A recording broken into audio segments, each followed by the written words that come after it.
지금 당신의 손에 들려있는 스마트폰을 한번 바라보십시오. 이 작은 기기는 당신의 금융정보, 사적인 대화, 위치 기록, 심지어 당신이 누구를 만나고 무엇을 먹는지까지 모든 것을 알고 있습니다. 우리는 인류 역사상 가장 편리한 시대에 살고 있지만 동시에 가장 발가벗겨진 시대에 살고 있습니다. 만약 누군가 이 디지털 자아를 인질로 잡는다면 어떤 일이 벌어질까요? 이것은 먼 미래의 공상과학 영화 이야기가 아닙니다. 지금 이 순간에도 전 세계 어딘가에서 초단위로 벌어지고 있는 실제 상황입니다. 사이버 범죄는 이제 단순한 해킹 수준을 넘어섰습니다. 하나의 거대한 산업이자 지하 경제의 GDP를 형성하고 있죠. 전문가들은 2025년까지 전 세계 사이버 범죄 피해 규모가 연간 10조 5천억 달러, 우리 돈으로 1경 원을 넘어설 것으로 예상합니다. 이는 전 세계 마약 무역 규모보다 크고 자연재해로 인한 모든 피해액을 합친 것보다 막대한 금액입니다. 바야흐로 총성 없는 전쟁이 시작된 것입니다. 과거의 도둑은 담을 넘어 현금을 훔쳐갔지만 현대의 도둑은 랜선을 타고 들어와 시스템의 숨통을 끊습니다. 병원의 전산망을 마비시켜 수술을 못하게 만들고 송유관 시스템을 잠가버려 국가 전체의 에너지 공급을 차단합니다. 기업 입장에서 공장이 불타는 건 보험으로 해결되지만 데이터가 털리고 고객 신뢰가 바닥으로 떨어지는 건 회복 불가능한 치명상입니다. 그래서 CEO들이 잠자리에 들 때 가장 두려워하는 건 경기 침체가 아니라 새벽 3시에 걸려오는 보안 팀장의 전화 한 통입니다. 러시아 우크라이나 전쟁이 보여주었듯 현대전의 첫 번째 포격은 미사일이 아니라 악성 코드에서 시작됩니다. 물리적 국경은 무너졌고 디지털 국경을 지키는 것이 곧 국가 안보가 된 세상. 이 필연적인 공포 속에서 절대 망할 수 없는 비즈니스가 탄생했습니다. 바로 사이버 보안입니다. 주식시장에서 사이버 보안 섹터를 주목해야 하는 이유는 명확합니다. 이것이 기업들에게 선택적 지출이 아니라 필수적 지출이기 때문입니다. 경기가 어려워지면 기업들은 마케팅 비용을 줄이고 채용을 동결하고 복지를 축소합니다. 하지만 그 어떤 미친 경영자도 보안 예산을 0원으로 줄이지는 못합니다. 보안을 끄는 순간 그 회사는 늑대굴에 던져진 양이 되기 때문입니다. 즉, 불황에도 매출이 꺾이지 않는 강력한 하방 경직성을 가진 섹터라는 뜻입니다. 하지만 개인 투자자가 이 분야에 접근하기란 쉽지 않습니다. 기술은 너무나 빠르게 변하고 어제의 1등 기업이 새로운 해킹 기술 한 방에 무너져 내리기도 합니다. 팔로알토 네트워크스가 좋은지, 크라우드 스트라이크가 대세인지, 아니면 전통의 강호 시스코를 사야 할지 비전공자인 우리로서는 도무지 알 길이 없습니다. 그래서 우리는 개별 기업의 리스크를 제거하고 산업 전체의 성장에 베팅하는 전략을 취해야 합니다. 해커들이 설칠수록 기술이 발전할수록 주가가 오를 수밖에 없는 구조를 가진 ETF, 전 세계 사이버 보안 기업을 한 바구니에 담은 사이버 ETF입니다. 해커는 잠들지 않는다. 고로 이 산업의 성장은 멈추지 않는다. 이 명쾌한 투자 아이디어가 실제로 얼마나 강력한 수익을 만들어냈는지, 그리고 AI 시대에 이 보안 산업이 어떻게 또 한 번의 퀀텀 점프를 준비하고 있는지 그 내막을 낱낱이 파헤쳐 보겠습니다. 우선 이 산업의 본질을 명확히 정의할 필요가 있습니다. 많은 투자자가 사이버 보안을 보험과 비슷하다고 생각합니다. 사고가 날까봐 불안해서 들어두는 것이라고 말이죠.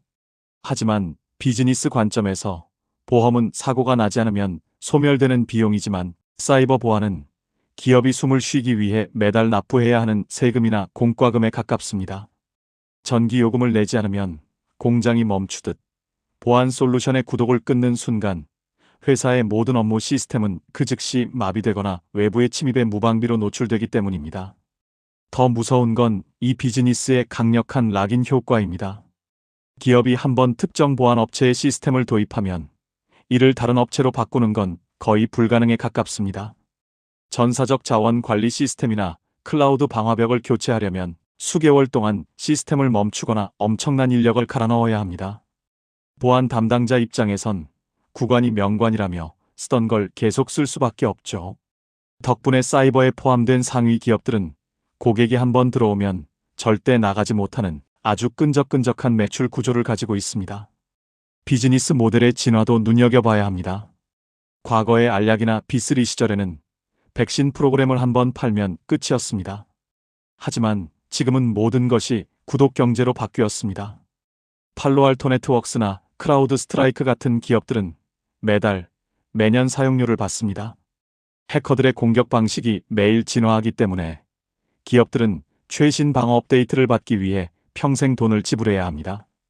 즉, 물건을 파는 게 아니라 안전이라는 서비스를 정기 구독시키는 현금 흐름이 마르지 않는 구조가 완성된 겁니다. 여기에 기름을 부은 것이 바로 디지털 대전환입니다. 과거에는 회사 건물 안에 있는 서버실만 철통같이 지키면 됐습니다. 하지만 지금은 어떤가요? 직원들은 스타벅스에서 노트북으로 업무를 보고 회사의 핵심 데이터는 아마존이나 마이크로소프트 클라우드에 떠다닙니다. 지켜야 할 성벽이 사라지고 방어해야 할 전선이 전 지구로 넓어진 셈입니다. 이는 곧 보안 기업들이 먹을 수 있는 시장의 파이가 기하급수적으로 폭발했다는 뜻입니다. 정부의 규제 또한 보안 기업들의 든든한 뒷배가 되어줍니다. 미국 증권거래위원회는 상장 기업이 해킹 피해를 입었을 때 이를 의무적으로 공시하도록 법제화했습니다. 유럽의 GDPR 같은 개인정보 보호법도 점점 더 강력해지고 있죠. 이제 기업들은 보안에 돈 좀 썼습니다라고 생색내기 위해서가 아니라 감옥에 가지 않기 위해서, 그리고 주가 폭락을 막기 위해서 울며 겨자 먹기로 보안 예산을 증액해야 합니다. 정부가 법으로 고객을 몰아주는 산업, 이게 바로 방위 산업이 아니면 무엇일까요? 그렇다면 우리의 사이버 ETF는 이 거대한 흐름을 어떻게 담고 있을까요? 사이버는 단순히 인기 있는 주식을 모아둔 게 아닙니다. 해커가 침투하는 모든 경로를 차단하는 풀스택 포트폴리오를 구성하고 있습니다. 전통적인 네트워크 방화벽의 강자, 시스코부터 클라우드 보안의 선두주자, 크라우드 스트라이크, 그리고 아무도 믿지 말라는 제로 트러스트의 핵심 기업, 지스케일러까지 하드웨어와 소프트웨어, 국영제와 신경제 보안 기업을 약 30-40개 종목으로 분산하여 담았습니다. 시중에는 핵이나 버그 같은 다른 보안 ETF들도 존재합니다. 하지만 사이버가 압도적인 1등을 유지하는 이유는 바로 유동성과 안정감입니다. 운용 자산 규모가 가장 크기 때문에 내가 원할 때 언제든 사고 팔 수 있고 괴리율 문제에서도 비교적 자유롭습니다. 특히 중소형주 비중이 너무 높은 다른 ETF들에 비해 사이버는 이미 돈을 잘 벌고 있는 대형주의 비중을 적절히 섞어두어 변동성을 어느 정도 제어한다는 특징이 있습니다. 하지만 지금 월스트리트가 사이버를 주목하는 진짜 이유는 따로 있습니다. 바로 인공지능이 가져온 새로운 공포 때문입니다. 우리는 AI가 코딩을 도와주고 글을 써주는 편리함에 열광합니다. 하지만 동전의 뒷면을 볼까요? 해커들에게도 AI는 신이 내려준 선물입니다. 과거에는 고도의 훈련을 받은 전문가만이 악성 코드를 만들 수 있었지만 이제는 방구석의 10대들도 AI에게 명령만 내리면 정교한 해킹 툴을 뚝딱 만들어낼 수 있는 세상이 되었습니다. 더 무서운 건 피싱의 진화입니다. 예전의 스팸 메일은 어설픈 문법이나 오타 때문에 금방 티가 났죠. 하지만 지금의 생성형 AI는 완벽한 비즈니스 영어를 구사합니다. 심지어 CEO의 목소리를 딥페이크로 똑같이 복제해서 재무팀 직원에게 당장 송금하라고 전화 지시를 내리기도 합니다. 사람의 눈과 귀로는 도저히 막을 수 없는 수준의 공격. 이것이 바로 보안 시장의 파이가 강제로 커질 수밖에 없는 이유입니다. 공격이 AI로 이루어진다면 방어는 어떻게 해야 할까요? 인간 보안 관제 요원이 모니터를 보고 있다가 해킹이네 하고 차단 버튼을 누르는 속도로는 어림도 없습니다. 이미 데이터는 털리고 난 뒤니까요. 결국 이에는 이, 눈에는 눈, AI 해커를 막을 수 있는 건 AI 보안 프로그램뿐입니다. 그래서 지금 보안 시장의 트렌드는 누가 더 똑똑하고 빠른 AI를 가졌느냐의 싸움으로 변했습니다. 사이버의 상위 종목인 크라우드 스트라이크나 팔로알토가 높은 밸류에이션을 받는 이유가 여기에 있습니다. 이들은 전 세계 수십억 개의 기기에서 발생하는 해킹 시도를 실시간으로 수집합니다. 브라질의 어느 노트북에서 새로운 바이러스가 발견되면 그 즉시 클라우드 AI가 이를 학습하고 1초 만에 한국에 있는 내 컴퓨터의 방어막까지 업데이트해버립니다. 데이터가 많을수록 더 똑똑해지는 AI의 특성상 이미 시장을 선점한 1등 기업들의 독주 체제는 더욱 공고해질 수밖에 없습니다. 반대로 말하면 AI 전환에 실패한 구식 보안 기업들은 도태될 운명이라는 뜻이기도 합니다. 설치형 백신이나 팔고 있던 기업들은 더 이상 설 자리가 없습니다.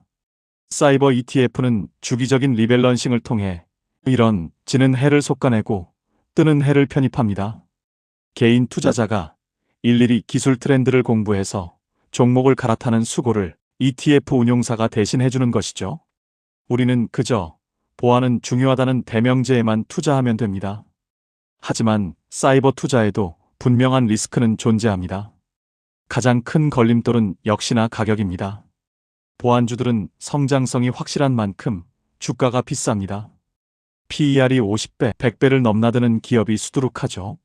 이는 금리가 오르거나 시장의 유동성이 줄어들 때 가장 먼저 매물을 맞고 급락할 수 있다는 뜻입니다. 실제로 지난 하락장에서 사이버는 S&P 500보다 훨씬 큰 폭으로 하락하며 투자자들의 간담을 서늘하게 했습니다. 또 하나의 아이러니한 리스크는 보안 기업 자체가 털리는 경우입니다.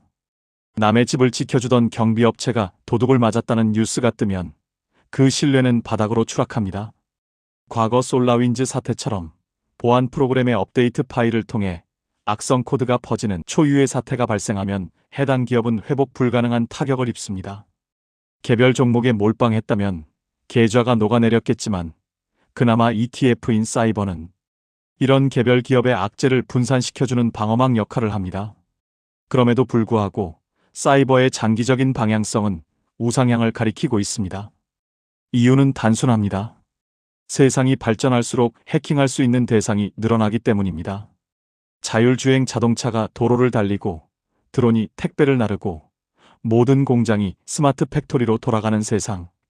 그 세상에서 해킹은 단순한 정보 유출이 아니라 사람의 생명을 위협하는 테러가 됩니다. 기술이 발전할수록 보안의 몸값은 천정부지로 솟을 수밖에 없습니다. 인터넷이 사라지지 않는 한 해커는 사라지지 않을 것이고 해커가 존재하는 한 기업들은 보안업체에 돈을 바쳐야 합니다. 가장 확실한 적이 있기에 가장 확실한 성장이 보장된 섹터.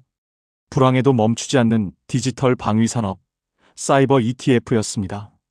당신의 포트폴리오에는 든든한 방패가 준비되어 있나요?